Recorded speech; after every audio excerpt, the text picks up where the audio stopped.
So, beautiful people, thank you for your time. Thank you for listening to almost everything from Life at Home. I am Doc Waller. I'm Abby Humphreys. And we're rolling today. Abby's got her tea. Where'd you get this mug? My friend gave it to me, and it's like a homemade pottery mug, and I only drink out of this mug now. And if it's dirty, I hand wash it, and I drink out of it. Like, I refuse to drink out of any other mug. Oh, okay. See, this is why you were the right hire period for Life at Home. I'm so glad that you were a part. Have I said that? I'm so glad that you're a part of Life at Home. But this is why you're the perfect podcast host, because I take my mugs very seriously. Oh, yeah. There's one that I have called I call it Sam. It has Enjoy the Journey on it. I believe it's Enjoy the Journey. I got that mug for you. Was that you? Yeah. Okay. Me and Kim. Okay. Yeah. I couldn't tell. I couldn't remember if it was you and Kim or Gianni and Anna. It was me and Kim for like maybe your birthday or something. Okay. Yeah. Every day. Aww. Every day. The only thing better than like receiving a mug that I love is like giving a mug to someone that they love. Yeah. I have it. I have it in like all the videos I shoot, or most of them.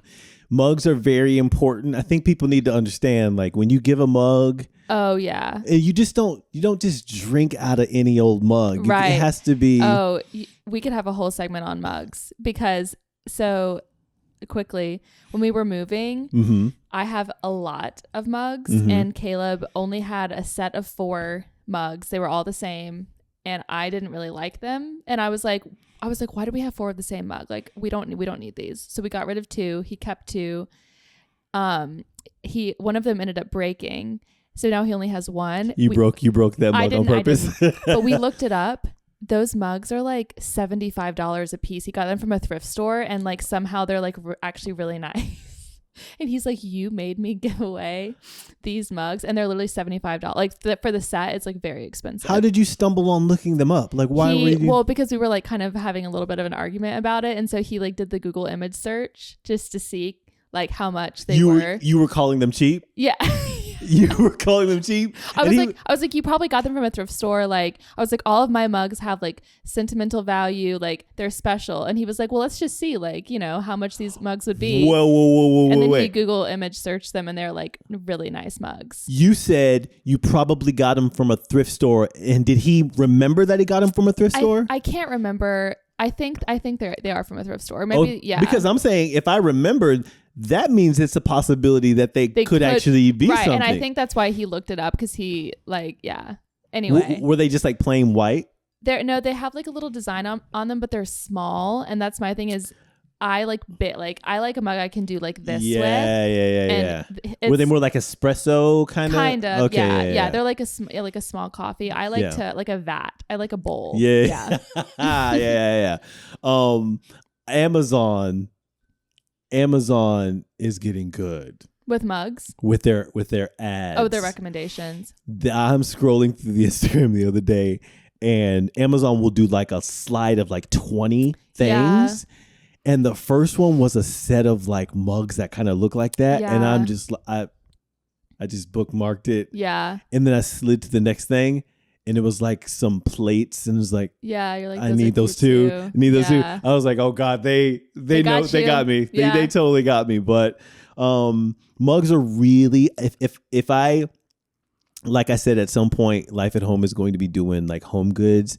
I really want to make some like really cool like home dishes or mugs for our audience to really buy over in the next coming years. And so I want to be able to do them in a real special way. So you might have to sit in on that meeting. Oh yeah. I'll be on the panel, the mug panel. Are you good, Abby? I'm good. Yeah, we're let's be honest. We're not gonna hide the fact that we're shooting this the same day we shot episode 3.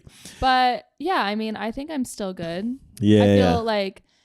I feel a little more energized now. Yeah. I had probably only said like 15 words before we started our Oh, you yeah, know, yeah. You know what I mean? Like Episode 3 was a good. It was a good episode. It was a really good episode. I am good, and one is because we just had a great episode. Not good episode, great episode.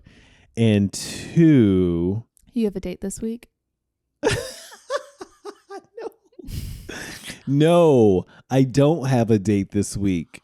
I haven't been on it like. So all the Hinge stuff we're doing. This is like the you're all talk. people are like, this is the third episode you guys are talking about Hinge. Please, no, I haven't, and I don't know when that's gonna happen because I'm a stickler. I need to be a stickler because what I said in the last episode in regards to like unmatching with those. What happens in that moment is like. It's not even so much the fact that you unmatch from someone who you think may not be right, but it also like frees you up to actually find that person. Yeah, if it's meant to be, it'll be. It'll come. And you have back around. Or here's another thing too. It has to be a wow.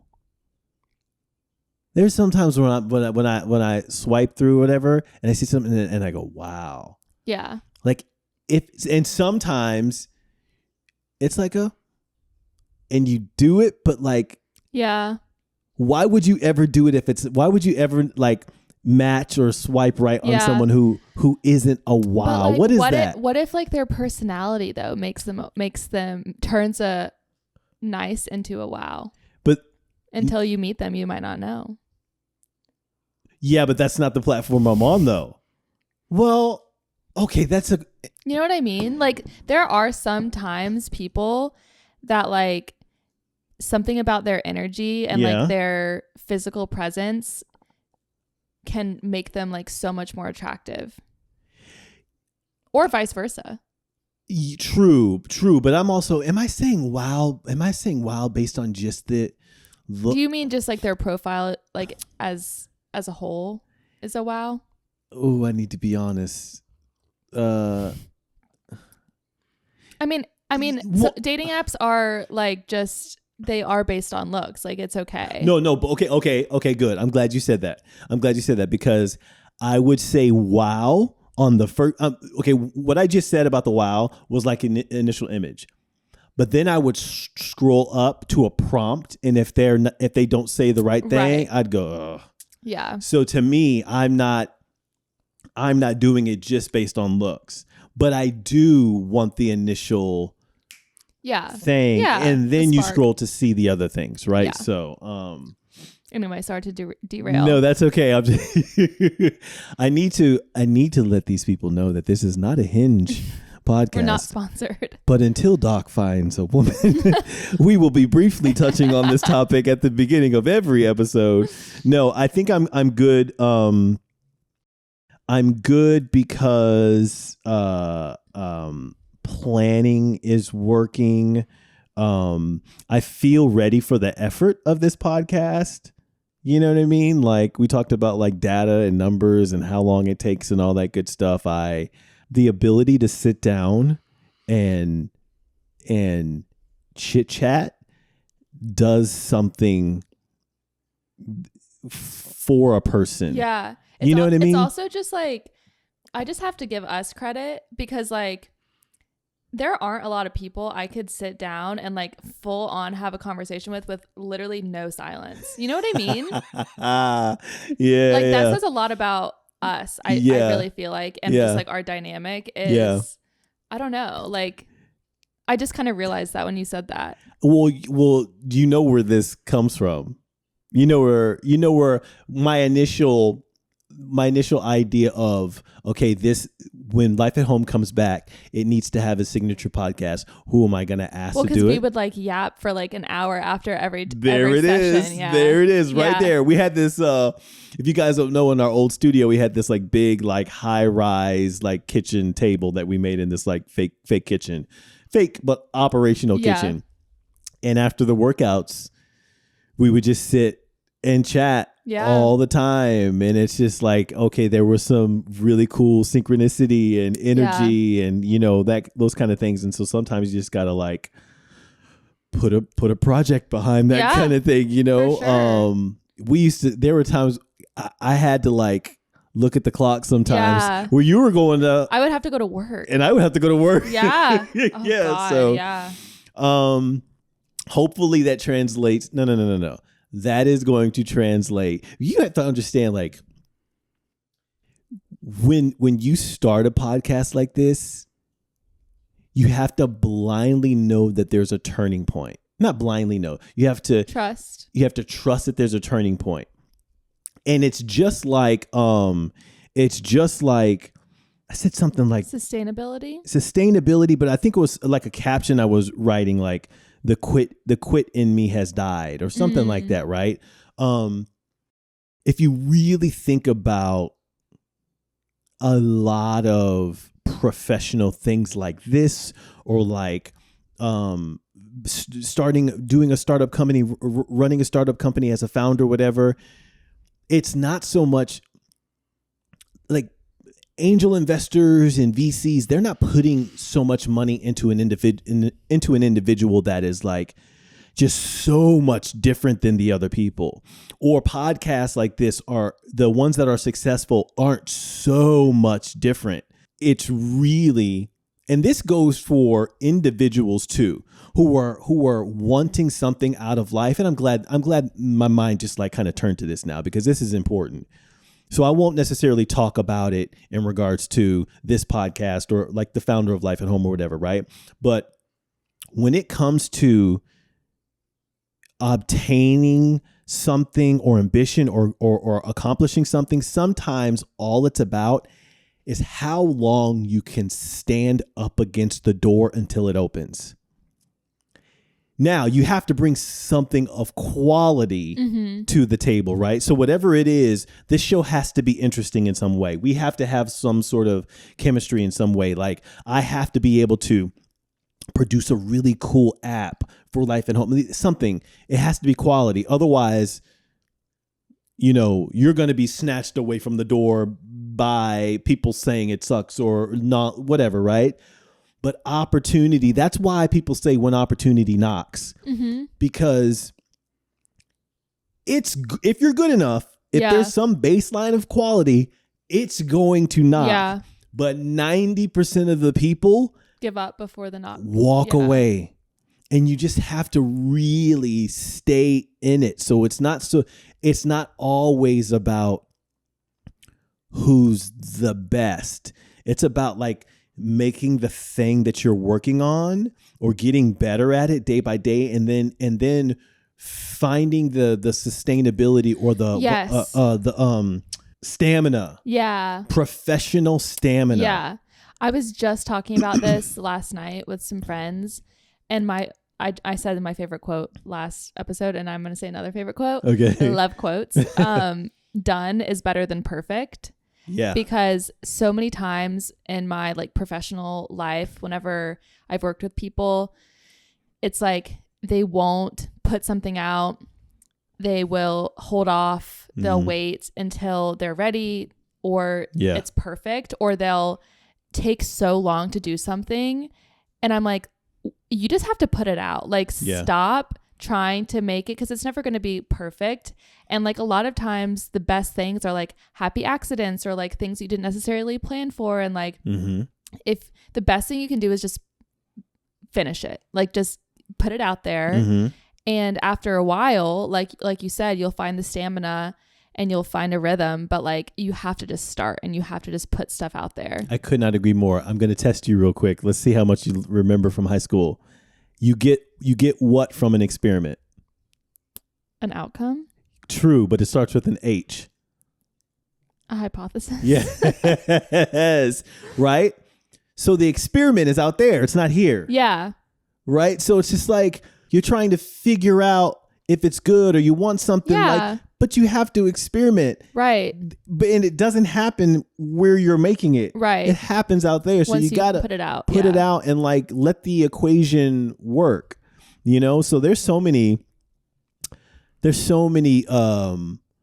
you know, we LYFE at Home started, you know, towards the tail end of 2021, after I raised a little bit of money, and we started January 2022. I swear to you, Abby, I cannot. I haven't had this conversation. I haven't had this conversation with a lot of people. But there's so many mistakes I made. So many mistakes I made in the beginning, especially with like hiring. I had so many people on the team. Mm-hmm. I had like, I think it may have been like 6 instructors, mm-hmm. including myself, without really the money to like pay them initially, because I thought we were still riding this like, COVID addicted to online digital, to where something new, all you had to do was like upload it and it would like catch fire. I was so wrong. But it also had a lot to do with like the platform I used and the way I delivered it and things like that. Yeah. If I could go back, I would have got one yoga individual. I would have got Josh, and I would have taken like 2 or 3 months to get in the best shape of my life, and then change the platform, which is kind of closer to what we're doing now, and then do those workouts myself until we were able to build the audience to where I could bring, you know, those kind of things. But I don't know if I'd be the right I wouldn't be the same founder today if I didn't do that. Yeah. Because now what's going to happen is I am going to raise this fucking money by the end of this year or the very beginning of 2027. And when I say raise, let me put this on record. On record. Let me put this on record. I am going to raise $2 million for this company before spring 2027. And what I did early in 2022 or late 2021 is going to teach me not to do the same thing with this money I raise. Of course. And although I think back and it's like, man, I would have done so many different things. That whole leaping, what you're talking about, just go and try it now. Yeah. That education that got me. Oh my God. I'm such a better founder because of it. Yep. Such a better founder. So, and you can't, this is my therapist said this to me all the time. Stop shoulding yourself. Stop shutting yourself? Stop shoulding yourself. Shoulding. Because if you say, I should have done this, I should be doing this. Yeah. Like, that's not going to get you anywhere. You know what I mean? Like, obviously, you can reflect, but like at a certain point, you have to stop shoulding yourself and just move forward. I thought you were going another direction. What? Stop shitting yourself? Stop shitting yourself. Don't do that either. Yeah. Don't do that either. When did you go to therapy? Yeah. When did you start? Right after college, I went for like a year. Mm-hmm. I loved my therapist. But like therapy, in my opinion, and like I've talked to therapists about this too, it's like it gets to a point where it's like you can only go so far with a certain therapist, because like they're an individual as well, and like it's like they can only help you so much, in my opinion. So it's almost like we kind of wrote each other out to the point where I was like, I have gotten everything I possibly can out of you, and it has like been incredible, but like it was like our time was up, and we could both kind of sense it. Was there tension? No, not at all. Okay. It was just like, I think it was also like she got me. It's like, it's almost like it worked. Thanks. And I do truly think that therapy is like a lifelong thing, but she got me to a really, really good point. And I got myself to a really, really good point through her, to where I was like, I think I don't need you anymore. And that was her always, like, that's her goal. Right. You know, or at least I don't need you as regularly as I did. Was that a hard conversation to have? Not really, because she was really good at kind of like checking in with me after every session. And she would say like, how are you feeling? Like, do you want to come back? Do you want to get it on the books, or do you want to just call me when you need me? And I think I was like, I'll just call you when I need you. And there were a couple times when I did, and it would just be almost like an emergency session. And then we kind of just like tapered off, and then she stopped taking my insurance. But like, literally owe her my life. Was incredible. And then since then I've had 2 other therapists just like at different parts of my life. How did you go about finding them for people out there that are like wondering? Because, you know, the funny thing is, I don't know, maybe not, I wouldn't say that. A number of the podcasts I listen to have like advertisements for like BetterHelp and stuff. Like, how did you find? How did you? I would say a couple different ways.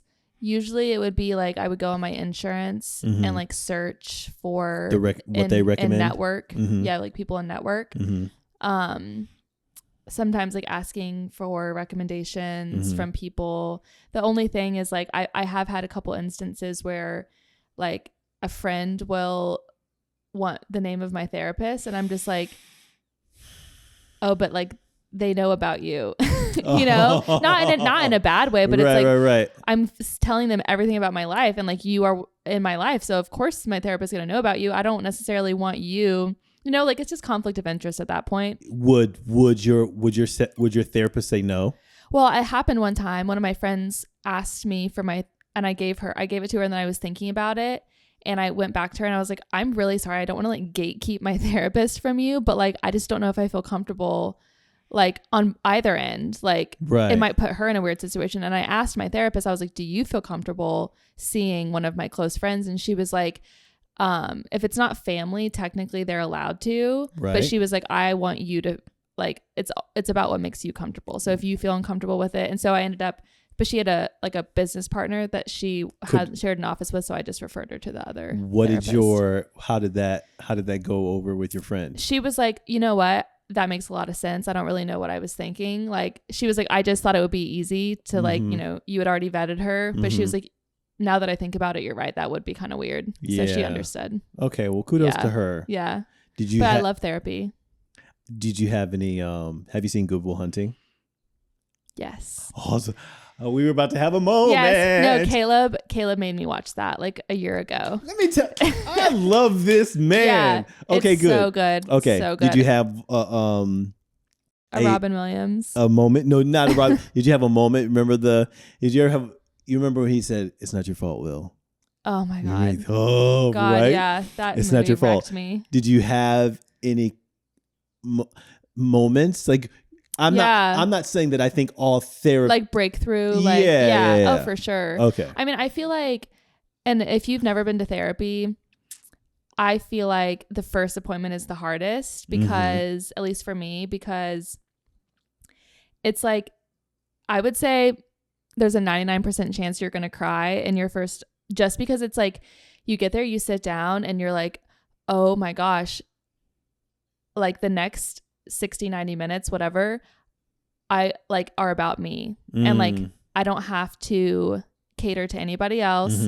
This person, like their sole responsibility right now is to listen to me. And it like that feeling alone, like is emotional, you know? And then to just like, be like, where do I even start? It's almost like whenever someone like, after you've gone through something, like gives you a hug and like that feeling and like you just immediately start crying, like a hug from your mom or like a hug from your friend, and like the floodgates just open. You know the videos where a kid is at college and her dad, she's been in college for the last 8 months and her dad walks in and she immediately turns to a 7-year-old girl. Yes, exactly. And she just like breaks down, melts. Yes, that's how it is. So I would say like, don't be scared of that because therapists do that all day long. That's literally their job.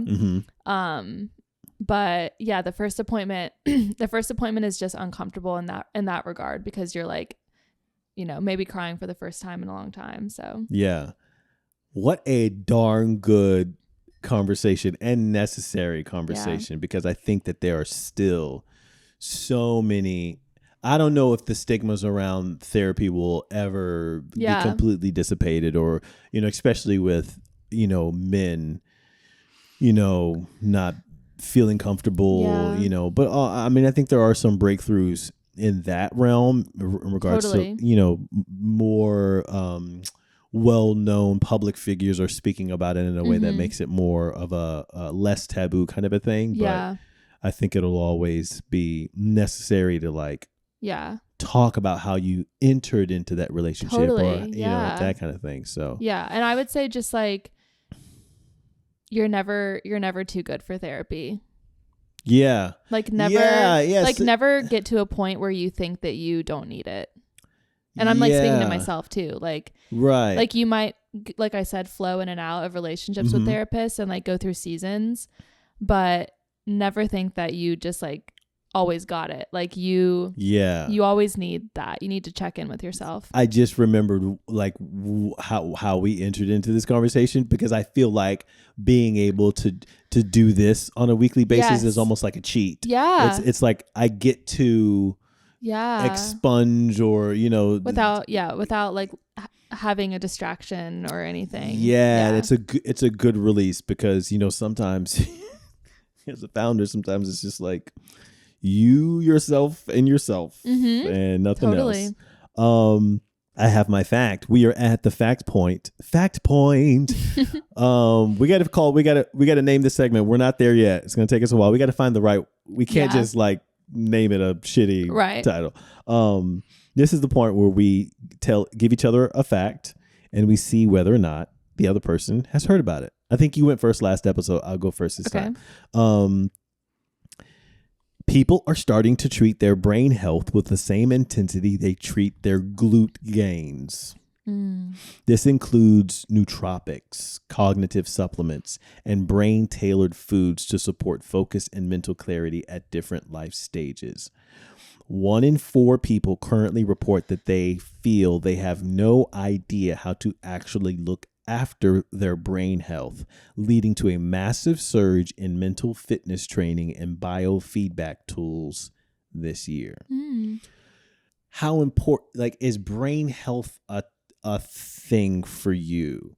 Does it feel, I think about things in certain ways, but not so directly as, okay, this is brain health. Right.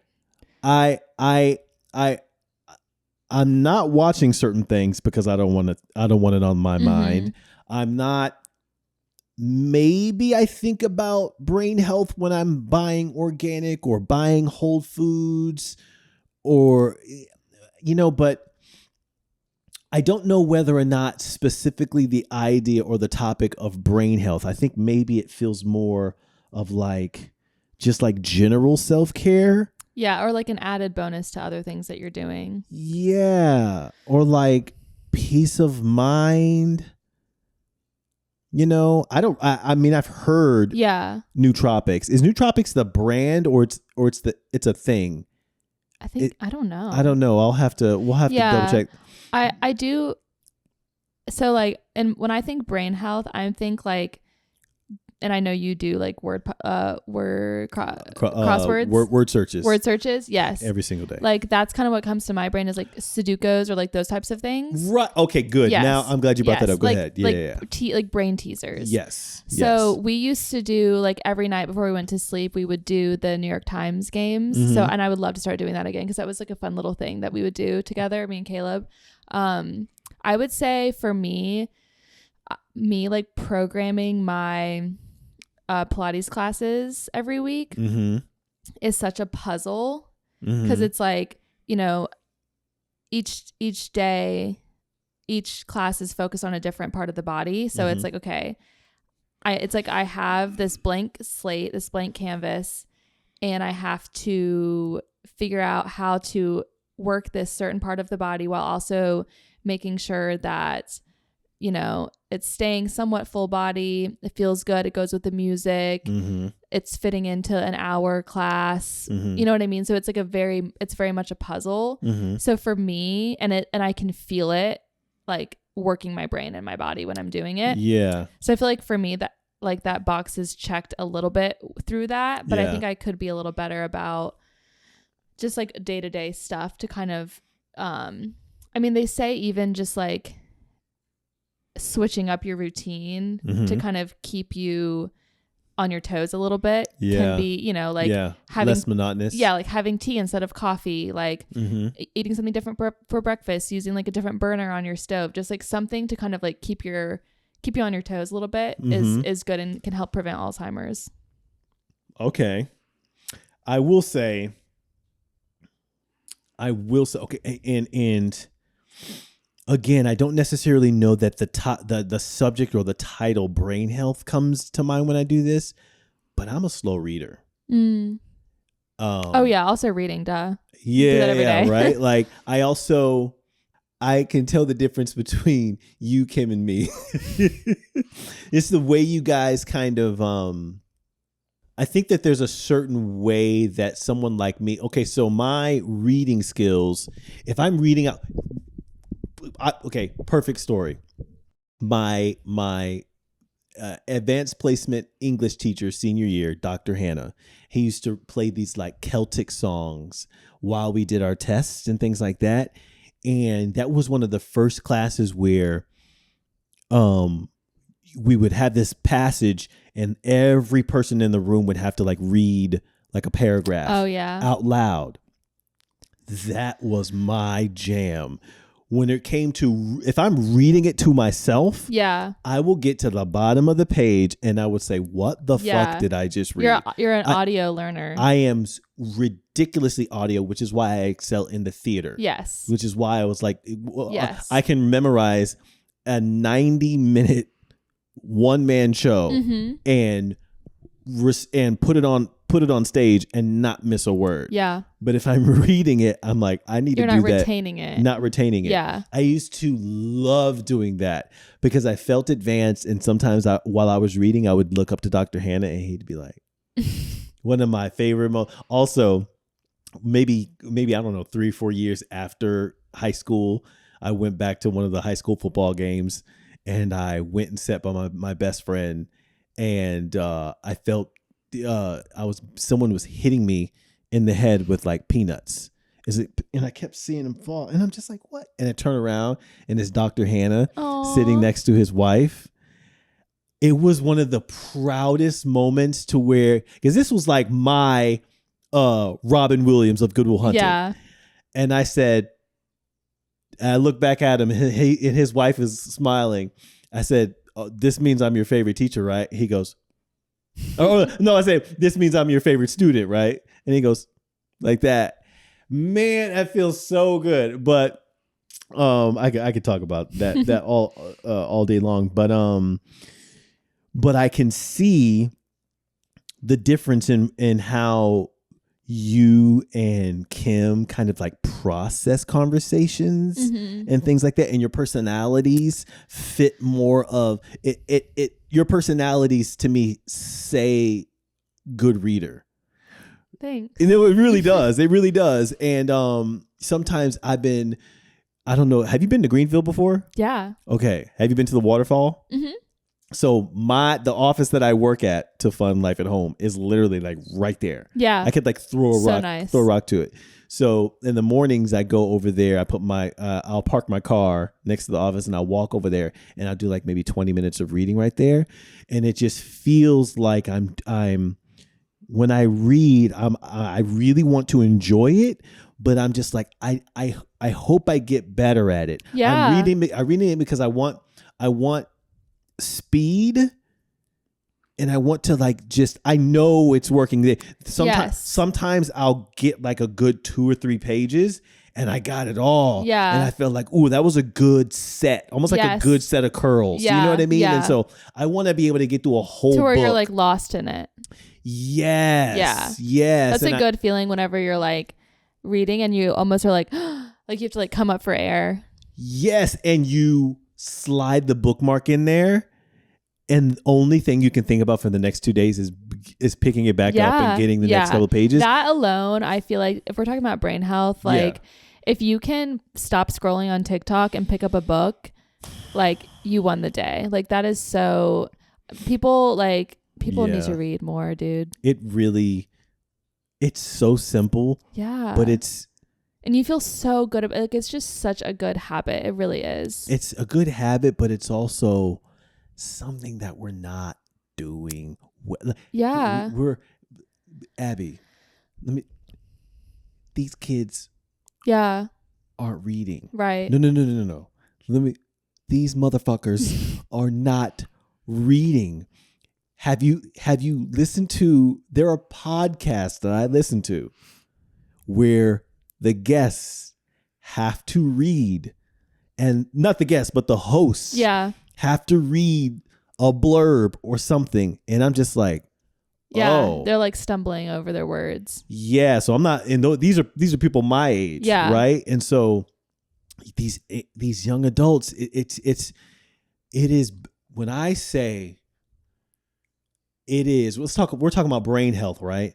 When I talk about the future of this society, when we tie in one of the things that is eating away at our capacity to remain civil and knowledgeable and kind and open-minded, it is the fact that we are all really bad readers. Yeah. Not all, but we are collectively reading so much less. Yeah. So much less. And it's almost like, imagine me making a delicious burger. I spent 2 hours making this burger. I got the seasoned meat, the onions, the tomatoes, whatever.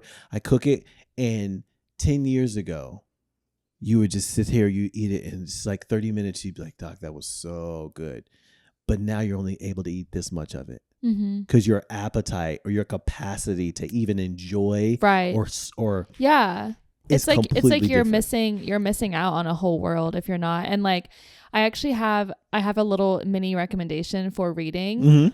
A good way to like get into it if you're feeling intimidated is to start an audiobook and also have the physical book. So like get the and tandem read. Yeah. So like listen to the first chapter on audio.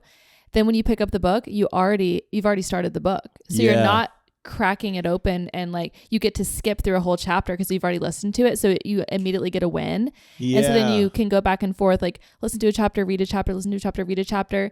And you're not feeling as intimidated because you're making faster gains on it. Yeah. And you can finish the book quicker that way.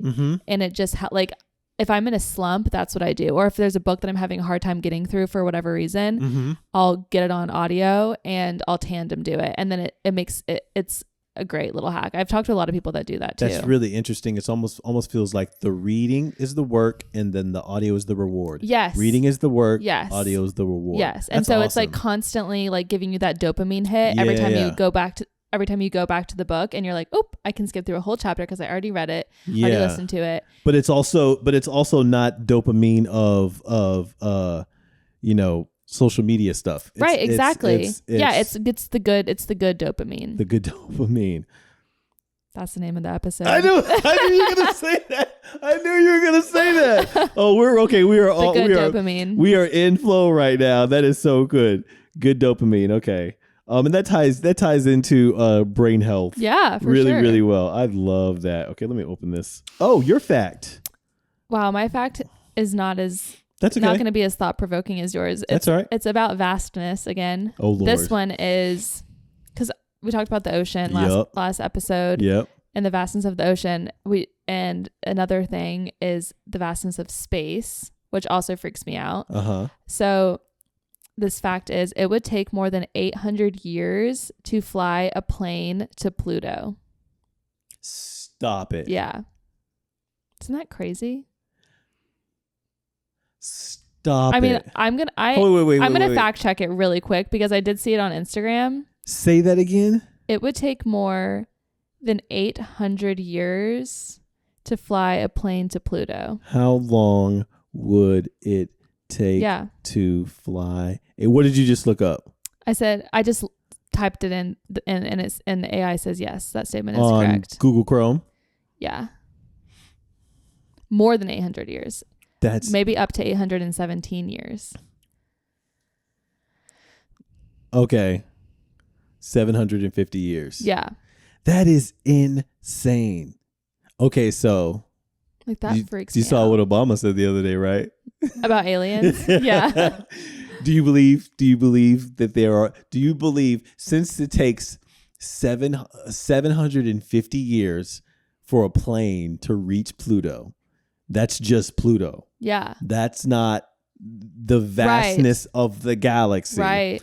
Do you believe that there is other life out there? 100%. Yeah, me too. Because like Honestly, I think you have to be really, really, really small-minded and like close-minded and selfish and narcissistic to think that we're the only people in the galaxy. Yeah. Or like not people, but like living breathing beings. Yeah. Why is it so big if we're the only ones? And like, I'm sorry, but like, it's got to be better than this. Like something's got to be Earth 2. Yeah. There's got to be more than just like Earth. Like it's. Oh, you mean life has got to be better than this? Yeah. Like there has to be more to like existence and like more to just like, I don't know. Like it's crazy. And I think a lot of, we can get into it, but no, what if that's so it's equal parts scary and equal parts interesting. Yeah. Well, yeah, I didn't. It's a little like less, and for me, less scary than like the ocean, right? For some reason, but like right. After I watched Interstellar, mm-hmm. I was so unwell. Talk about a movie that messed me up. Yeah. I watched that movie and I literally like sobbed my eyes out for like hours and like was like uncontrolled, like inconsolable, mm-hmm. like laying in my bed, like unwell after that movie because the concept of like time passing quicker in different places and like it just messed me up on a whole nother level. And like whenever he's like banging through the wall, like crazy. Okay. First of all, there's so much stuff you need to see. Did you see the sit down with Matthew McConaughey and Timothy Chalamet? No. They just did a recent sit down. You should watch it. And Timothy goes, so do you watch your own stuff? He's like, I never watch it more than once. And Timothy goes, stop it, you're lying. He's like, you haven't seen Interstellar more than once? Matthew goes, no. He's like, you're lying. You're like, because he played his son in it, right? Yeah. So you should watch that. I haven't seen it, but it's like one of those long form sit down interviews. Yeah, it's I great. would like that. The reason why I think it hits it's because time is such a. It's just, what did we talk about time in the last episode? Like something about we said it's like it's precious. It's not. There was something else about. It's the one thing you can't get back. Something about it. You think about time that makes us upset or something like that. I can't remember. There's something that happens that makes us immediately think of time. What was that? Like whenever whenever I'm traveling and I like get FOMO that like I don't have enough time. Yes, yeah. Right. So you understand immediately how much more powerful and dynamic time actually is when you get to think about it in like a clear perspective. Because we are so black and white, the way that humans think about things. We're like, this is the time. Like time is this way. It's linear. It's this. But it's made. It's a construct. And that's fine because it helps us work and do things. But we made it up. Right. It's literally made up. We you know what it is? It's the only way AI works is when you layer something over AI. Yeah. Right? We layered something over that AI. Mm-hmm. We layered our construct over time to make it consumable to us, right? Yeah. Have you seen Arrival? No, and I don't even want to, based on how you said that. And if we're talking about this, no. Please. No, I won't. I haven't and I won't. I will message Caleb myself. You guys have to sit and watch Arrival. Abby, please. I just told you that Interstellar ruined my life. No. Abby, I pray to you. Okay, because you're out of town next Sunday. You're working next Sunday. I'm gonna be here, but yeah, I have family in town. That's right. We have to talk about Arrival. Our next episode, please. Listen, if there's one thing I'm not gonna do, it's promise to watch a movie, and you know that. I'll watch a synopsis. No, Abby, bro, please. It's not scary. It's not scary. Is it disturbing? Does it make you feel weird? It is. You have to Okay, when I say I look at you and Kim, based on the fact that you guys are readers, watching this movie is going to give you another layer as a person. Okay. Okay. Listen, it's going to I understand how you feel about giving me a recommendation, because I feel this way about books sometimes, and I like want to shake someone, and I'm like, you just need to freaking read this book. Right. So I will highly consider it. And that's a lot. That's a lot coming from me, because my initial reaction was no. I will look into it. Send me a reminder. Oh, man. We got to get this done. I will immediately know whether or not I can do it or not. No. Please do not look at, because if you look at anything, you're going to spoil it, and it's going to completely ruin it. Can I just look up the title, or like look it up, like what the actors look like what the vibe is? Well, hold on. Wait. Don't do it. Stop. I'm not. I'm answering your text. Okay. Hold on 1 sec. Okay. I can do like sci-fi. Okay. If it's not like the world is ending. Is it like Doomsday?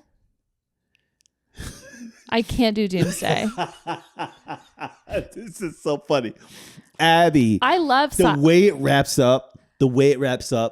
You will. This movie change. You know when this movie came out. I can't. Oh, so the presidential election of 2016. Yes, I believe this came out, or the start of our demise. Yes, the start of our demise. This movie came out like immediately afterward. I saw it immediately afterwards, and it was just like a. Was it like it was a breath of fresh air? Did you feel good after watching it? I felt like I had more answers about life. Okay, that's good. I felt like I understood the purpose of like putting quality and effort into things. Like it has nothing to do with like ambition or anything like that, but the way you know how time, like how you wanted to make sure that you visited another place after that thing. Yes. It makes me like appreciate, like savor life more. Okay. Is there tragedy in it? There's I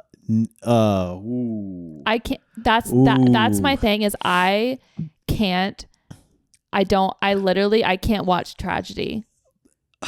I'm so like, from the depths of my empathetic soul, watching tragedy will like truly ruin my week, and like I will feel so down and like depressed. I get it, and I believe you, but this is something to where it's like you need to go through this fight. You need to go through this fight. Okay, and this is another thing too, and I feel this way about books sometimes. Sometimes I have to be in the right place in my life to watch something. Yeah. And I read a book because someone recommended it to me, and I shouldn't have read it when I did. I regret reading it when I did. It was a good book, but at the time in my life when I read it, it did not hit the way that it needed to, and it caused me a lot of like suffering. And so, and I believe if you are tuned in to like what's going on in your mental and your life, you can look at a book or a movie or a piece of media and be like, I'm ready and in a good place to consume this.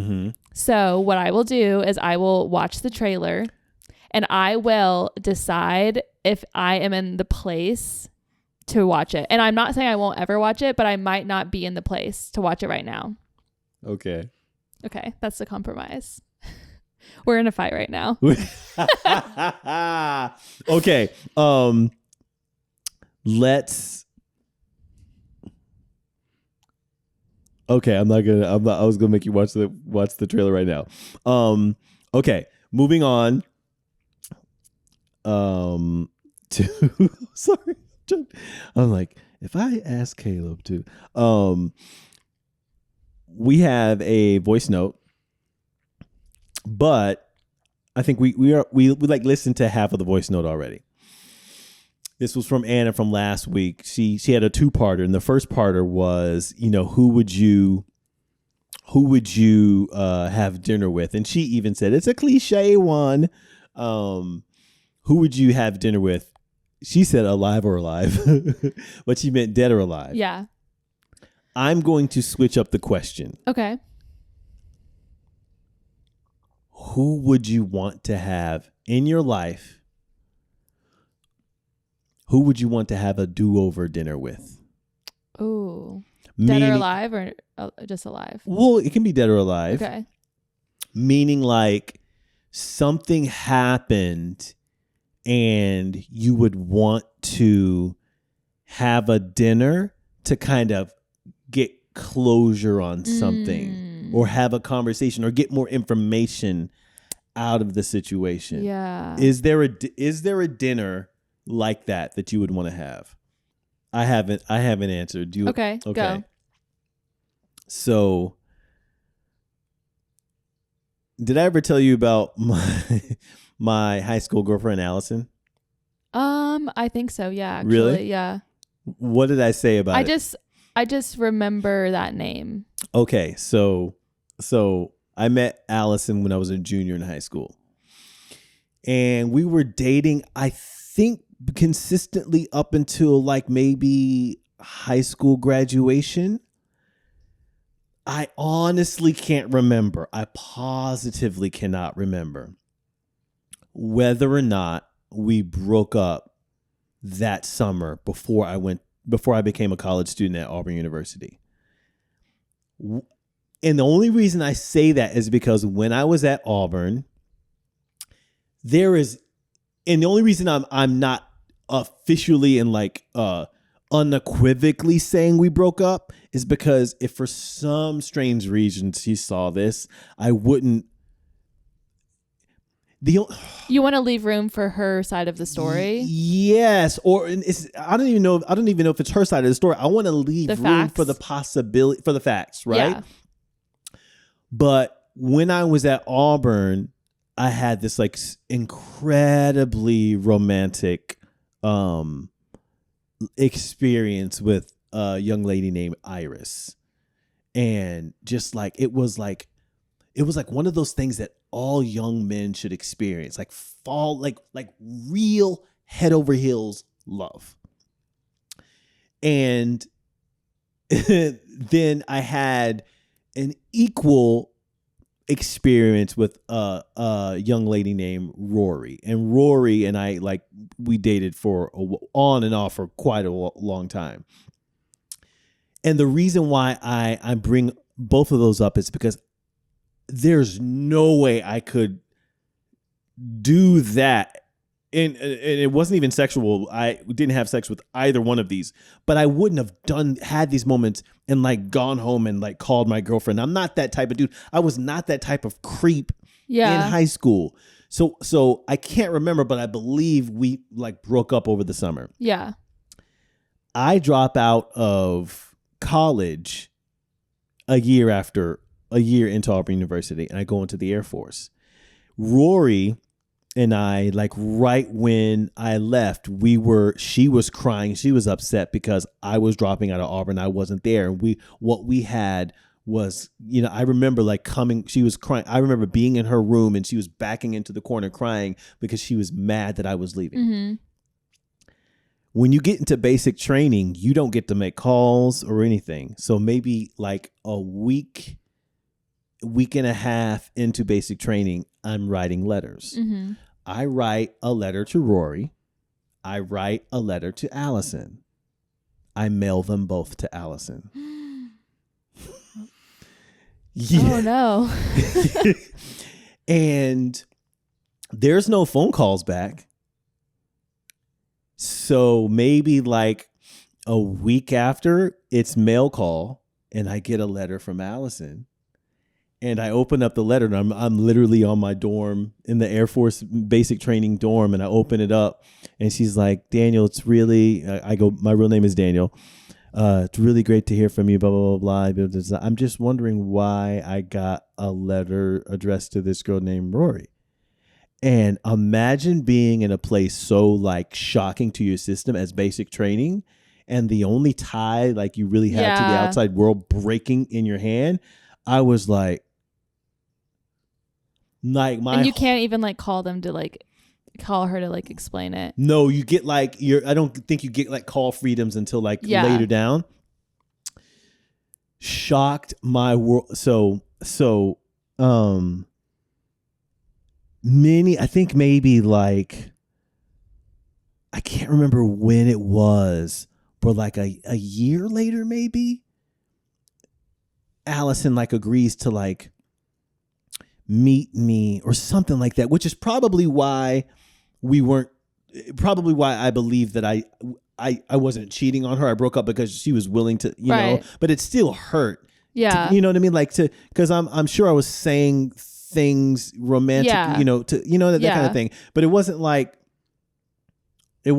you know, she just, no girl. It wasn't for her eyes. It wasn't for her. Right. And, nobody should have to read that. You know? And so I visited her. Her sister went to Emory University in Atlanta, and I visited her, and she was just so cold because I think we started talking again, and I was like trying to repair the relationship and all this kind of stuff, and started talking again, and it just felt like I'm going to allow him to come see me because I'm going to give him the same thing that he gave me. Yeah, I'm going to do the same thing, and it was just like I was trying to talk to her, hug her, and like just like moving hand away and the kind of thing like that, and it just like. And like for the whole day, and I just like ended up like dropping her back off at her sister's dorm at Emory University, and it was just like I remember just crying, driving away, and there's so much that I can't remember about those moments. Yeah, that I think about it all the time, and I just was like, I would love to have like an apology / clear the air / I was an idiot, like frontal lobe thing that we talked about. You know, I was like, that's not the only dumb, you know, because that was my first love. Yeah. And I can now, as a 44-year-old man, I know what that kind of shit can do to a young lady and going into her 20s and things like that. So I would really love the opportunity to say like, okay, what did I do? Where were we? What kind of, those kind of things. Yeah. So things like that haunt the hell out of me. I haven't thought about this in a while, but like I said this one time a long time ago, and it just like came back to me. I feel like, and I just completely made this up. I just have this feeling and this like belief that when you offer up like an apology, even if it's just like, this is kind of woo woo, but even if it's just like energetically, like out into the universe, like when you fully like come to terms and like realize that you messed up and that like things should have been different, it's almost like I truly believe that like that energy is felt in the other person. Okay. Even if you weren't able to like give them an apology, because sometimes time passes, it doesn't make sense to reach back out, like you just can't. But it's almost like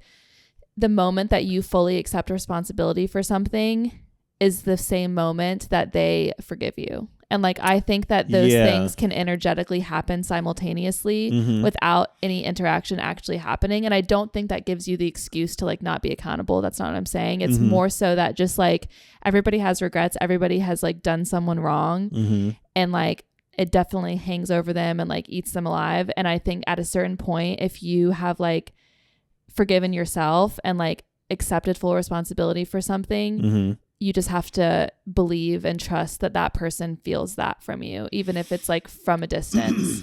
I buy that. I buy that. I also, if I every now and then I do like I wonder, like 2 years at a time. Yeah. I'll go, oh, for sure. Yeah. Just to see, nothing ever comes up. It's the yearly check-in on the exes. But I would never,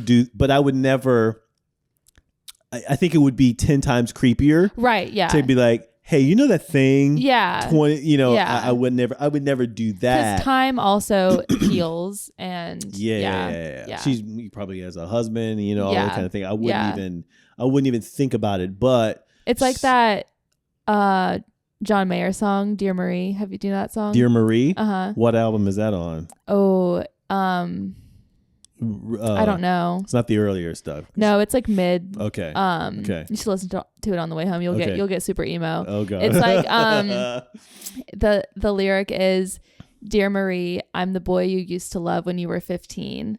And like it's like a love letter, or just like kind of a call to his like you know, his childhood, like adolescent love. Yeah. And it's just so real. Like the things he like, there's this one lyric that says, sometimes I like search for you on the internet, but some judge in Ohio is all I can ever find. Because it's like somebody who has the same name as her, and like he'll look her up, and every time he's like, it's just this freaking random person. Now you're fascinated with the judge. Yeah, and then you're like, wait, and then it's like, yeah, this whole thing, and it's just like the most real song, because it's like that feeling where it's just like, like it's like there's so much that was left unsaid, and like I think about you in this way, and like it's a really good song. I'm totally pulling up that song because I'm a massive John Mayer fan. Yeah, same. That's probably why I was killing myself over the next couple of years, because all I was listening to was John Mayer. Yeah. Oh, he'll get you in your feels. I love John Mayer. Any do over for you? I would say my question, or my answer to both her question and your question is the same. And I think it would be my grandma. Okay. Because she passed away before I had like the wherewithal, just in general, when I was in college. And I would love to be able to like talk to her now with who I am now, you know, like I didn't know like what to ask her when I was young. Like I didn't have the capacity to like understand that like we could have had a relationship even though we were like, there was such an age gap, you know? And I feel like it's almost like the like whole youth is wasted on the young. Like, that is like a regret that I have, but it's also like, it's not even a regret, because I don't think it's just like, I just wish that I could have a relationship with her now, like with who I am now versus like who I was when I was like in a sorority in college. I've said this multiple times. I am so intrigued about the man I could be if I knew my grandmothers. Yeah. I didn't know either of them. Yeah.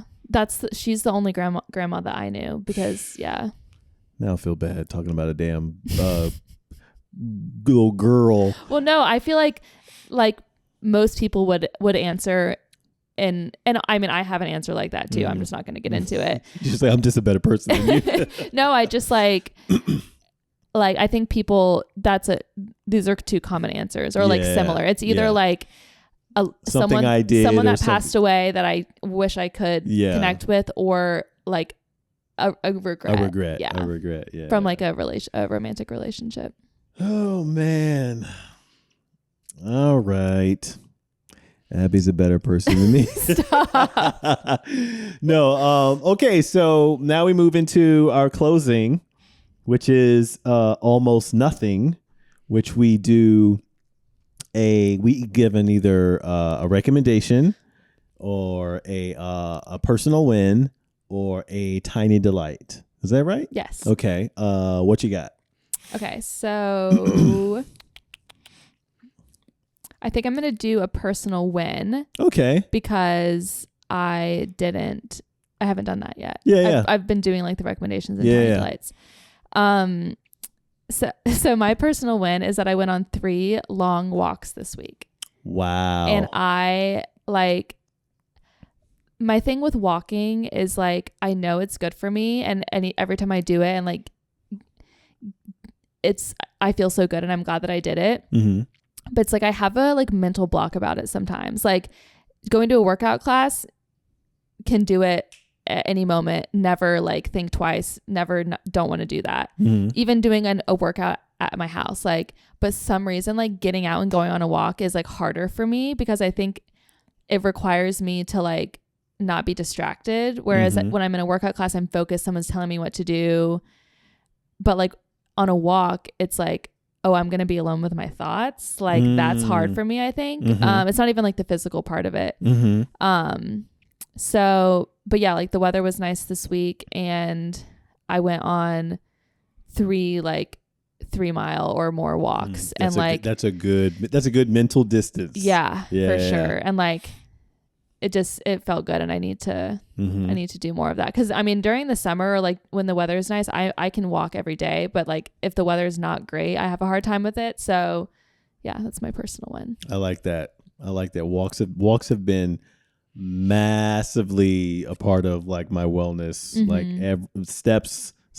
I'm getting your step count. There was one day the other week at 28,000 steps. Oh my God. 28,000. Yeah. I'm honestly like not even getting to 10K a lot because I'm just like working from home. Even if I go on like a 4-mile walk, sometimes I still won't hit 10,000 steps. That's another thing. Like, oh my God, Vicky's question. Yeah. Baseline. Yes. Like, do not think that you have to get 1,000 steps or 10,000 steps a day. That is not realistic for a lot of people. Yeah, I'm just going to be so for real about that. Like again, I went on a 4-mile walk the other day. I looked at my step count before I went to bed, 8,500. Yeah. My runs get me about to 8,500. Yeah. But then it's like, other than that, I'm having to work like 8 or 9 hours. So like it's let's just say this. It's doable, but it's not it's just not always realistic. It's not always realistic, correct. You have to be really intentional about it if you are also like working full time and like it's because it takes time to get steps. If you're running, that's a little different. Because like you can obviously get the steps quicker. Get the bulk, right. That let's not say 10,000 steps as if it's the same as I don't know. It's not the same thing as like drinking 8 cups of water. Like, people talk about it. They're like, oh, like you want to lose weight, just get 10,000 steps a day. It's actually not that easy to get 10,000 steps a day. Well, because those are the fitness people that get to that don't have a job. Yeah. Right, So I would say like we were talking about a baseline. Look, if you have an Apple Watch or a step counter or whatever, like just try to improve it by like 1,000 steps. Like, and then you can. Yeah. I agree. I agree. My recommendation / tiny delight. It's a bit of both.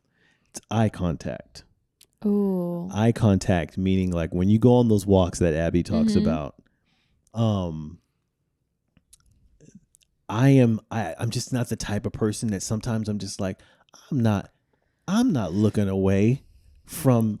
There are moments where just me as an individual, as a man, like sometimes I'm walking either early in the morning or whatever, and I know it's a woman. There are things that I'm going to do to make sure she's comfortable. Yes. If I'm walking behind a woman, I'm rattling my keys. I'm scuffing early. Yes. Early. And I'm moving away. Yes. When I run, I have my light on. Yeah. It's not for me. Yeah. It's so someone else says, okay, that's an intentional runner. Yes. I can, those type of things, right? That is, I was actually going to say that whenever I was talking about another like mental block I have about walks is like a lot of times I don't feel safe. Like it has to be the perfect set of circumstances for me to feel safe. Yeah. Like even in our neighborhood, like you don't know. You can't ever get too comfortable as a woman walking. And like I used to live uptown Charlotte and would walk to work every day, like 15-minute walk. I cannot tell you how many times men would walk in my blind spot. Oh, that's so. And I would literally, I would do everything I could to let them know that I was feeling uncomfortable. I would turn around. Yeah. I would keep looking over my shoulder. Yeah. I would stop and like let them pass. Like, yeah. It is so like as a man, your responsibility is doing whatever you can to make women feel safe and comfortable because we don't. Like, we really don't. And like, so that is huge to just like like doing little things like everything you just said. That's so important. It is such a real thing because I think I told my mom this. I drove to a park because the same park that I just posted some kettlebell stuff that I was doing. Same park, but it was like 4:30 in the morning.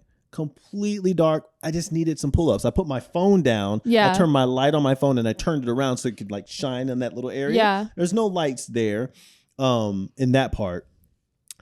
And then I look up, Abby, maybe like 50 yards away, the largest fucking man I've ever seen in my life. And all dark. And he was wearing like this like kind of a Dickie suit, almost like he was like a mechanic. Like a mass murderer. Like a mass murderer. All I could see was his silhouette. Yeah. And he was coming down from where the lit part of the street, so he's all shadow. Yeah. And he had these 2 bags in his hand. Abby, I'm telling you, he's walking like this. Oh my God, literally like... You know the first thing in my mind was, women can't do this. No. I said, women can't. And it's a luxury to be able to be outside in the dark by yourself. And I mean a real luxury. I've never seen. It's rare, but I love running early in the morning in Greenville because there's a lot of runners. But women, 6 at a time. Oh yeah. In groups, you know what I mean? Yeah. And it's also like, on top of it, like me not feeling safe. Mm-hmm. If I were to do that, like I'm being dumb. Like both from like people would say that that's a dumb move, and I know that that's a dumb move for me to be running by myself outside. Like, are you kidding me? At night or in the morning? Yeah, that's like asking for disaster. But like obviously it's not my fault, but that's just how it is. Yeah, like, it's. I mean, you should be able to do it 100%. And rarely it's so rare. Maybe like I pass so many people running, and maybe like 1 out of every, I don't know, is a woman by herself. And the only thing I can say is like, I really hope you have something with you. Yes. Excuse me.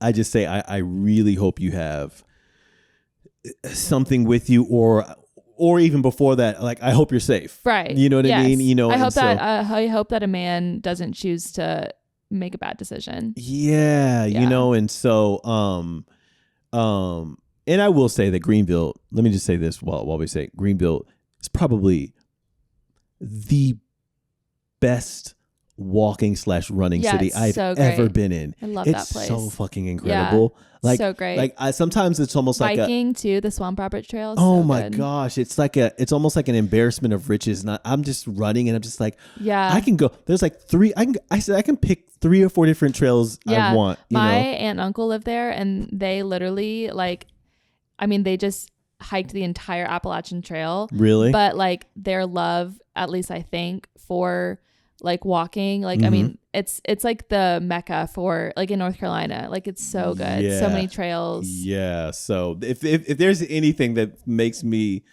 build Life at Home's headquarters in Greenville, that's going to be a small part of it. Yeah, totally. Although this area is still ahead. But when I say eye contact, I mean just like, you know, there's something about me passing someone, and I know they're choosing not to look at me. Yeah. And it's not so much like nervousness, but it's just like that one part of human engagement sometimes is so hard for people. Yeah. It's like I can't do it. It's almost like they're no longer used to it, or they weren't trained in it, or they didn't. It's just like, I don't want to lose that. Now, there's some times where I'm just like, I'm doing it because I'm walking as a like where I was going. It's like, if it's a woman, I want her to, you know, those those memes where it's like, hey, I'm safe. Hey, girl. Love the shoes. Yes. Love the shoes. Love the it's dog. like letting her know that I'm safe. Yeah. It's kind of cold up there. Be quiet. Just go together. I'm doing that for women. Yes. If I see some, you know, some businessmen in a suit, I'm letting you know I'm walking here too. Yeah. Abby, if I see dudes and they're spread across the Oh. the sidewalk and they don't move, Yeah. I stop. Yeah. 5 yards, I stop and I stand there just like this. Yeah. And I look them dead in the eye. If they're spread across, Yeah, and they're not gonna pull over for you. Few things make me as I hate that so much. I've started doing this thing where at like an airport or something, same thing, because men do not like, they will literally just shovel through you. Yeah. And so, and it's an instinct, like as a woman to, or just as a person to shift your shoulder over. Yeah. And so it's really funny when I don't do that. Yeah. And then they're just going to hammer into me. Yeah. But it's like, why is it my responsibility to make space for you? You're all the way to your left. Yeah. Like, get over. We've all learned how to do this. Get to the fucking right side, like, please. what makes you think you are so entitled that like you deserve to take up more space? And when I pass people like that, I say, share the sidewalk. Yeah. Period. I love that. Anyway, so but I do it with eye contact. Yeah, but eye contact. Generally, what I'm saying is, like, I think sometimes we allow ourselves to fall into these like disconnected moments. Yes, and I think sometimes you just have to really do your best job to like make eye contact. I told Caleb we were on a a walk yesterday on a greenway, and a lot of people weren't making eye contact, but there was this one man who like literally looked at us, like smiled and waved and was like, how's it going? And it was just like I was like, he walked away and I told Caleb, I was like, that was so lovely. Yeah. It's just so like, and imagine, like, it seems so cliche, but like that really did, like, it was just like a bright little moment. Like, yeah. And he was probably doing that to everybody. Like, it was making his day better. Everyone he looked at and smiled at, like, it's huge. I think so too. Like, practice it. I think it's only good. It's just like, you know what it is? It's improving your baseline. Yes. And also, like, on top of that, another quote that I love is, you could do a whole series of like me saying my favorite quote. I will. Never, what is it? It's basically like, if you think of something nice, speak it or say it. And it's like, sometimes I'll see someone and like, literally my first I'll be like, oh, I love their shirt. I love, I think of a compliment because it's genuine. Yeah. And like, so now what I try to do is, instead of hesitating, I'll just say it immediately. Yeah. Like, I love your dress. Like, yeah. And the other day there was this lady, she was like sitting at a table with an older woman with her friend, and she had on like the most marvelous sweater. Like, it was gorgeous. And I like walked over and I was like, I'm so sorry to interrupt, but your sweater is just insane. And she was like, well, did you know? And she just launched into this like incredible story about how her friend like knitted this sweater and how it was like one of a kind. And it was just like it was just such a cool like 5-minute interaction. And I was like, well, I never would have had that unless I complimented her. She was ready to tell. She was story. ready, yeah, yes. Yeah, and it was just like a special little thing. So make eye contact and give a compliment. Yeah. Speaking of compliments, men, practice complimenting women without making it fucking weird. Yeah. The moment there's a way to do it where it's not creepy. There's a way to do it. Certain words you can say, certain words you can't say, certain times when you can't do it, certain places where you can't do it. You just like, if you get to do that, you start to understand how to make spaces comfortable for women and how to exist and engage and be around women in ways that make them comfortable and make you more appealing. Yeah. By the way, this has been a dope episode. I love it. Okay, folks, that's episode 4. Push all the buttons. Push all the buttons. Like, subscribe, because it really helps this company. It really helps us. Tell your mama, tell your friends. Yeah. Well, what else was I gonna say? If you're listening to this before our mobile app is out, go to the website, join the wait list, join the newsletter, and you guys have been great. Go in peace.